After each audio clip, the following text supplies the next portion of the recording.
നന്ദു, തീരുമാനിച്ച കാര്യങ്ങൾ അവതരിപ്പിക്കാൻ ഏറ്റവും നല്ല സമയം ഇത്. എല്ലാവരും ഒരുമിച്ചുണ്ട്. ബലരാമനങ്ങളുടെ ഓർമ്മ ദിവസത്തിന് ക്ഷണിക്കാനാ ആന്റി വന്നിരിക്കുന്നെ. ആന്റിയും ഈ തീരുമാനം സപ്പോർട്ട് ചെയ്യും. അമ്മ സമ്മതിച്ചൊന്നിരിക്കട്ടെ. പിന്മാറാൻ നിനക്ക് മാനസികമായ വിഷമമല്ലോ ഉണ്ടോ? പാർട്ടി, പാർട്ടിക്കാര്, അച്ഛൻ, അങ്ങനെ ഒരുപാട് ചോദ്യങ്ങൾ മുൻപിലുണ്ട്. 1000 പ്രശ്നങ്ങൾ ഉണ്ടാവുകയും ചെയ്യും. പ്രസ്ഥാനത്തോട് ചെയ്യുന്ന നീതികേടാവും. പക്ഷേ മത്സരമായിട്ട് രണ്ടുപേരും മുൻപോട്ട് പോയാ ചിലപ്പോ കുടുംബത്തിന്റെ നാശത്തിലായിരിക്കും ചെന്നെത്തുന്നേ. ബന്ധങ്ങളൊക്കെ തീരും. പിന്മാറുന്നത് തന്നെയാ നന്ദു നല്ലത്. ഒരിക്കൽ കൂടി ആലോചിക്കണോ? ആലോചിക്കാതെ തീരുമാനം എടുത്താലേ ഇക്കാര്യത്തിൽ മുൻപോട്ട് പോകാൻ പറ്റൂ.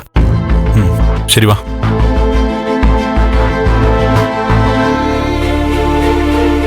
ഞാൻ ഇറങ്ങ സിദ്ധു. വീട്ടിൽ കുറെ കാര്യങ്ങൾ ചെയ്യാനുണ്ട്. ശരി, അപ്പൊ നാളെ കാണാം. ശരി പ്രഭേ, ഞാൻ ഇറങ്ങ. മോളെ, ഞാൻ ഇറങ്ങ.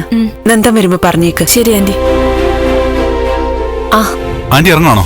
അതെ, എനിക്ക് കുറച്ച് ജോലിയുണ്ട് നന്ദ. പോകാൻ വരട്ടെ. ഇവിടെ ആന്റി കൂടെ ഉണ്ടായത് നന്നായി.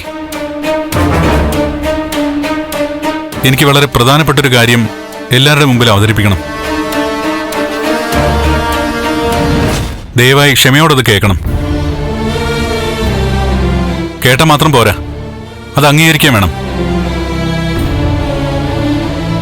രജനീജിക്കും ദേവിക്കും ഗിരിശേട്ടനൊക്കെ ഇതിനെക്കുറിച്ച് ഏകദേശം ഒരു സൂചനയുണ്ട്.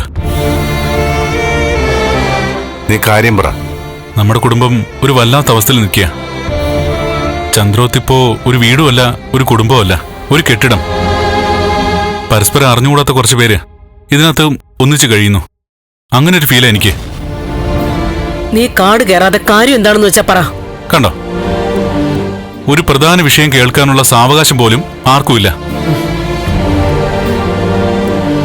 ഈ തെരഞ്ഞെടുപ്പ് നമ്മുടെ വീടിനെ രണ്ടായിട്ട് മുറിച്ചു കഴിഞ്ഞു. BDF എന്നും KDF എന്നും. മനുഷ്യരായിട്ടല്ല, പാർട്ടിക്കാരായിട്ടാ ഇപ്പൊ ഈ വീട്ടിലുള്ളവർ ജീവിക്കുന്നേ. ഇനി അകൽച്ച കൂടും. തെരഞ്ഞെടുപ്പ് കഴിഞ്ഞ് ആര് ജയിച്ചാലും തോറ്റാലും വലിയ പൊട്ടിത്തെറി ഉറപ്പാ. അങ്ങനെ സംഭവിക്കാതിരിക്കാൻ ഒറ്റ മാർഗേ ഉള്ളൂ. അത് അച്ഛന്റെ കയ്യിലാ. ഞാനെന്ത് ചെയ്യണമെന്നാ? ഞാൻ പറയാൻ പോകുന്ന കേട്ട് അച്ഛന് ഷോക്കായിരിക്കും.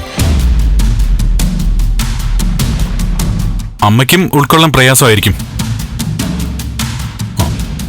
ആന്റിക്കും പ്രയാസമാവും. പക്ഷേ എടുത്തു ചാടി ഒരു നോ പറയരുത്. ഒന്ന് ആലോചിക്കണം. 1-2 ദിവസം ആലോചിച്ചിട്ട് മതി ഒരു മറുപടി. പക്ഷേ അനുകൂല മറുപടി തന്നെ വേണം. എടാ, എന്താ കാര്യം? ദേവി അമ്മയും തെരഞ്ഞെടുപ്പിൽ മത്സരിക്കരുത്.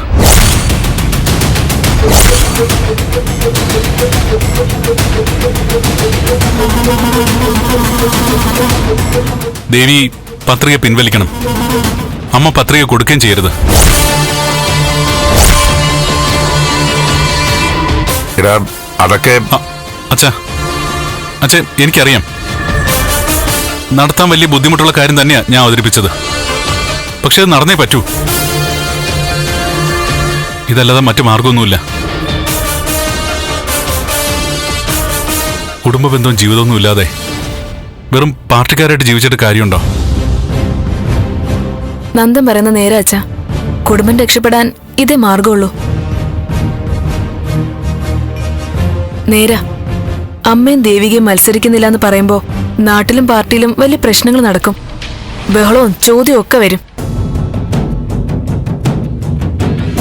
പക്ഷേ 2 പാർട്ടികളുടെ സ്ഥാനാർത്ഥികൾ മാറുന്നതുകൊണ്ട് തന്നെ 2 പാർട്ടികൾക്കും വലിയ പ്രശ്നങ്ങളൊന്നും ഉണ്ടാവില്ല.